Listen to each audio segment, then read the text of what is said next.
Bonjour, je vais vous présenter un résultat du projet Beyond, qui est un cadre pour une épidémiosurveillance qui va faciliter la transition vers l'agroécologie. Donc, je présente cette information parce que ça peut vous servir pour concevoir le projet par SADA que Mylène a évoqué dans un message qu'on avait reçu.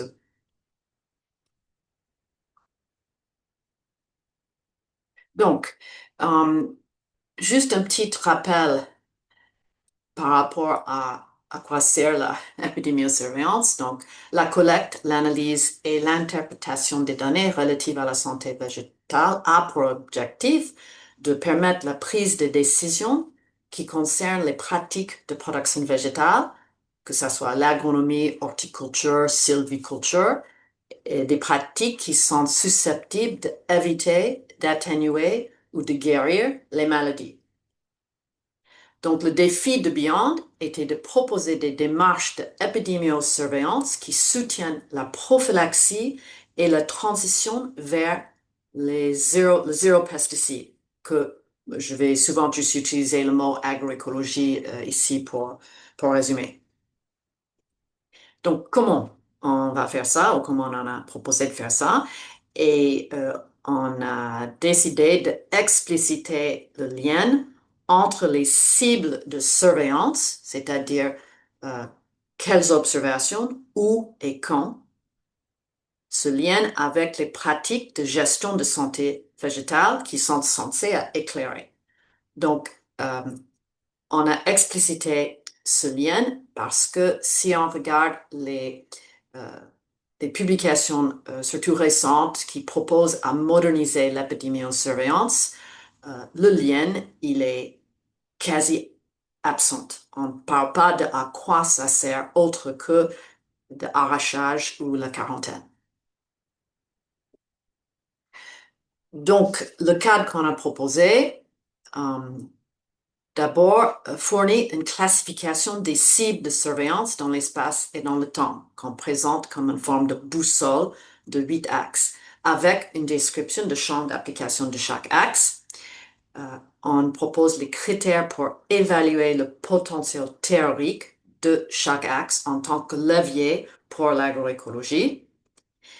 Euh, on a fait des exemples de mise en œuvre pour soit des pathosystèmes ou soit une culture donnée qui est soumise à un ensemble de stress, mais ce cadre, il est censé être générique, donc il est applicable à diverses situations.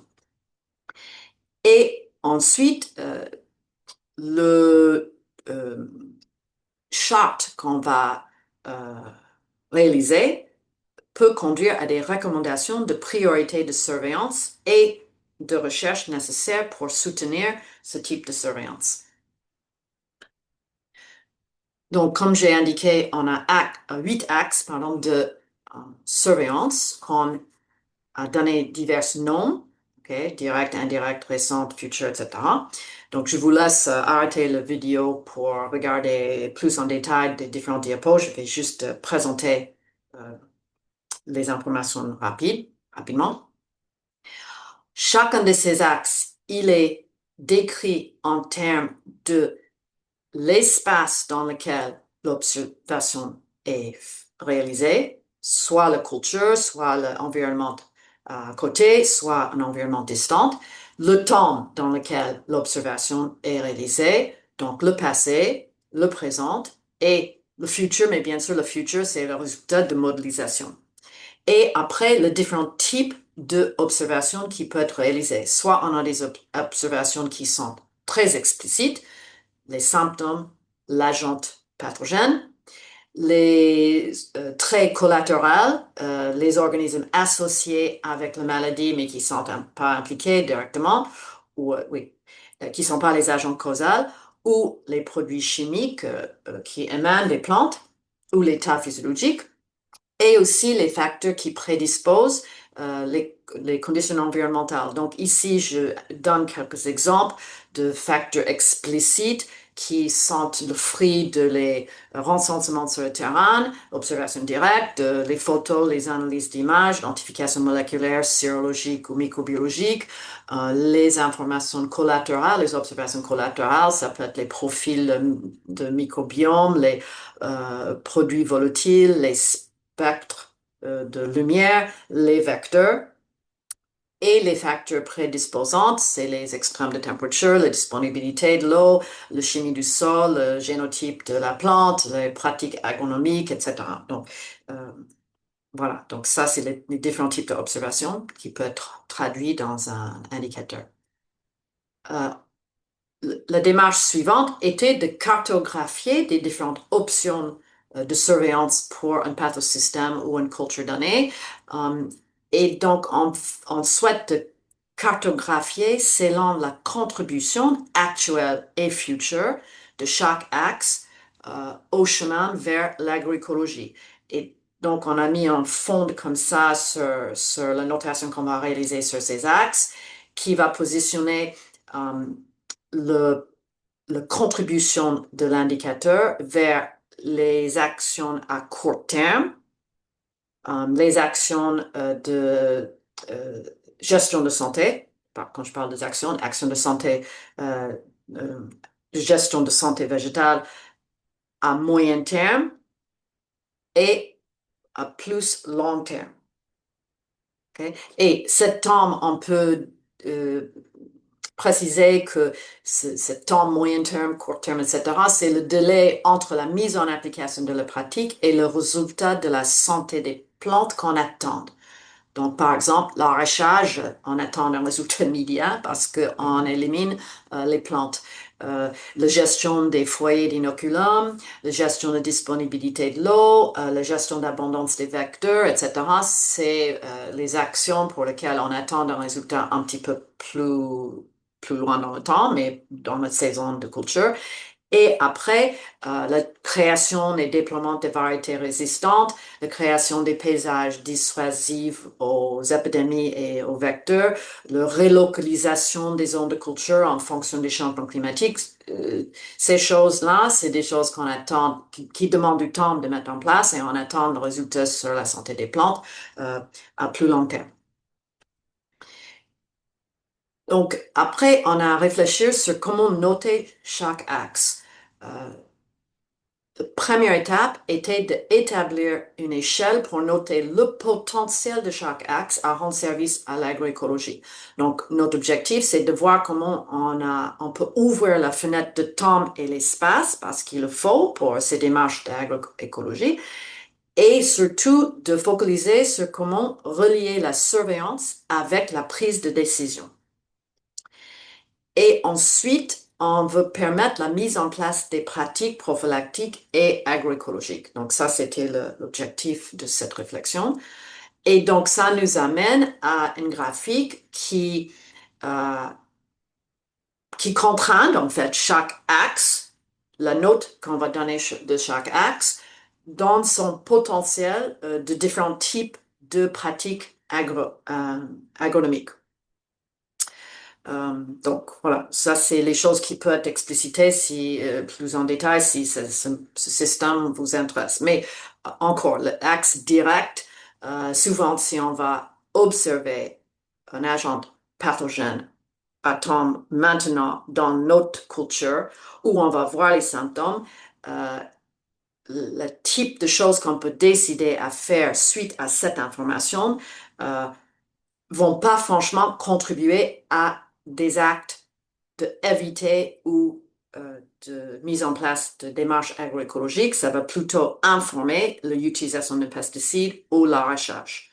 Okay? Donc, pour un test d'observation directe d'un agent phytopathogène qui va contribuer à une gestion sur le long terme, il faut le positionner dans l'espace et dans le temps autrement. Okay? Donc, ça, c'est la logique derrière. Donc, ça nous donne une gamme de possibilités de chaque axe. Et après, il faut pondérer les vraies notes qu'on va donner. Et donc, il a fallu définir des critères pour pondérer comment on va faire en fonction de la réalité des pratiques et les connaissances de chaque pathosystème. Donc, on a dit il faut prendre en compte euh, comment les indicateurs sont implémentés pour prendre des décisions de gestion. Et il y a certains traits qu'on pense qui sont importants. Premièrement, c'est la précision de l'information fournie par l'indicateur. On va focaliser encore sur les sondes moléculaires. On peut avoir les sondes moléculaires qui indiquent la présence d'une espèce, mais pas forcément son niveau de virulence, son niveau d'agressivité. Donc, on peut prendre une décision, mais il y a une certaine ambiguïté de l'information. Donc, on s'est dit, quelle est l'ambiguïté de l'information qu'on est fournie? Quelle est la facilité d'accès aux données? Il y a certaines données où il faut avoir un satellite, où il faut avoir les chaînes renifleurs, où il faut avoir les techniciens à forte compétence ou des machines très chères pour réaliser. Donc, est-ce que les données sont faciles à procurer? Quelle est la disponibilité des ressources humaines et techniques pour obtenir les données? Donc, on peut avoir les techniques qui sont mises au point au laboratoire, mais après, peut-être, surtout si l'organisme n'est pas, la maladie n'est pas un objet de quarantaine, on se voit dans les situations suivantes, il n'y a pas de main-d'œuvre pour mise en place, pour faire les prélèvements, ou pour aller mesurer les indicateurs. Et après, il y a un rôle important du stockage et la possibilité de faire la curation des données. Surtout quand on va faire la modélisation, on veut être sûr qu'on a une possibilité d'accumuler les données et que les données soient valables et corrigeables au cas où il y a des problèmes, surtout pour la modélisation future. Donc, on a pris ces choses en compte. Et ensuite, on avait juste créé un petit outil pour nous aider à réfléchir et noter nos observations. Donc, c'est simplement un fichier Excel qui présente les axes avec les traits et les notations qu'on va mettre pour le temps présent dans 5 ans et d'ici au-delà de 5 ans. Et par exemple, c'est un exemple qu'on avait réalisé, que Marc Bardan a réalisé pour les oïdiums de tomates dans la situation de production de tomates sous serre en France. Et donc, on va noter les indicateurs. Quels sont les indicateurs? Ici, dans l'exemple, c'est la situation actuelle qui sont disponibles, quelles sont leurs utilités pour prendre une décision et quels sont les obstacles pour observer l'indicateur. Et ensuite, quelle sera la pratique de gestion euh, qui est possible. Et après, on note où on est dans notre échelle de possibilités. Peut-être on a une situation d'observation directe ici où on ne peut pas faire mieux, donc on serait à 2. Euh, ou peut-être la prise de décision et encore, il y a encore les doutes, donc peut-être il y a des moyens d'améliorer, donc on ne va pas noter le note maximum pour pour cet axe. Donc ça, c'est l'outil. Donc après qu'on accumule toute l'information pour notre modèle, ensuite on peut faire les chartes. Et ici, je vais présenter 2 exemples. Le premier, c'est l'exemple de flavescence dorée de la vigne. Cette analyse était réalisée par Sylvie Malembic à Bordeaux, elle est juste un expert incontournable sur ce sujet. Donc, rapidement, c'est un phytoplasme qui est un objet de quarantaine, arrachage, traitement d'insecticides obligatoire et bénéficie d'une surveillance régionale par les organismes agréés et par les viticulteurs.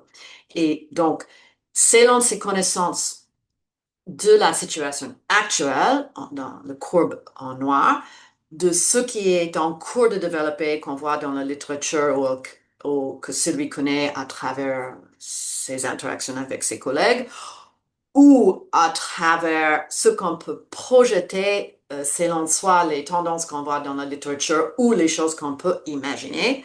On a fait la courbe rouge.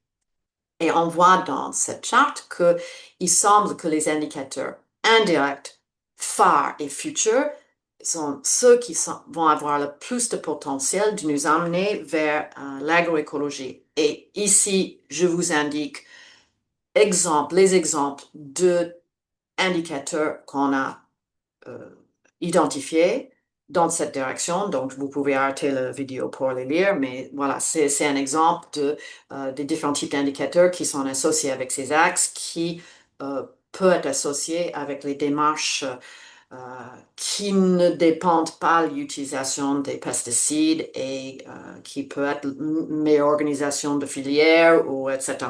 Je mets tout ça dans le paquet écologisation, mais voilà, c'est pour s'éloigner de tout ce qui est intrants synthétiques. L'autre exemple, qu'on a fait, c'était le dépérissement de prunus, toutes les espèces de prunus. Donc, cette analyse était réalisée par Nicolas Sauvion, Sylvie Dallot et moi-même. Donc, on avait dit prunus dans leur ensemble subit les dépérissements qui baissent la productivité et la longévité de l'arbre. Et des prunus, que ce soit pêche, amandes, prunes, etc., peuvent vivre et produire pendant des décennies. Donc, la mort de la corps de l'arbre est très importante au niveau économique pour le producteur. En plus, en Europe, il n'y a plus d'organismes de surveillance obligatoire, donc on ne dispose pas de grande main-d'œuvre. Et les causes de ces dépérissements sont souvent complexes. C'est un ensemble d'agents pathogènes, stress biotique, des interactions. Donc, ce qu'on avait fait, c'est qu'on a regardé l'ensemble des différents types de stress qui peut impacter la survie, la viabilité du corps de l'arbre. Les champignons endophytiques, différentes pathogènes bactériens, les virus, ceux qui atteignent les racines, les nématodes, les champignons, etc. Et en plus, ces facteurs sont en interaction avec les conditions environnementales, température et l'eau en particulier. Et donc, on s'est dit, parmi tous ces facteurs, il y a certains qui semblent avoir un impact prédominant et c'est sûr, ceux qui impactent le système racinaire et le collier sont primordiaux dans la survie de l'arbre.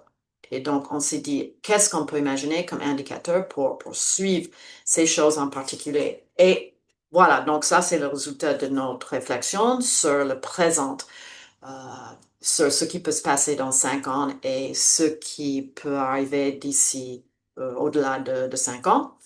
Et on voit à nouveau, c'est indirect et future qui ont les indicateurs d'indirect et future qui ont le pouvoir potentiel plus important de nous amener vers des pratiques agroécologiques. Je vous donne des exemples ici d'indicateurs et je vous laisse arrêter la vidéo pour lire. Mais ces indicateurs, on peut imaginer les pratiques qui n'impliquent pas l'utilisation des pesticides et qui peut dépendre des pratiques agroécologiques ou gestion du paysage globalement pour répondre à l'information fournie par les indicateurs. Alors, ce qu'il faut noter ici, c'est les données pour ces indicateurs ont des applications très larges. Donc, par exemple, les populations de nématodes dans le sol, c'est pas spécifique pour les prunus, ni la température, ok? La maîtrise, le monitoring de température, ou même l'état de stress avec certains indicateurs physiologiques peut avoir des applications très larges. Et donc, on s'est dit que peut-être pour les cultures qui ne bénéficient pas de main-d'œuvre parce qu'ils ne sont pas associés avec les objets de quarantaine et qui n'ont pas la même valeur que la vigne, par exemple, on peut avoir une économie d'échelle en focalisant sur les indicateurs qui peuvent être partagés avec d'autres filières. Donc, ça, c'est les deux exemples que je voulais présenter et je vous remercie de votre attention et si vous avez des questions, vous pouvez me contacter. Peut-être je vais même, en fonction de la date de la réunion, je risque de participer avec vous. Au revoir.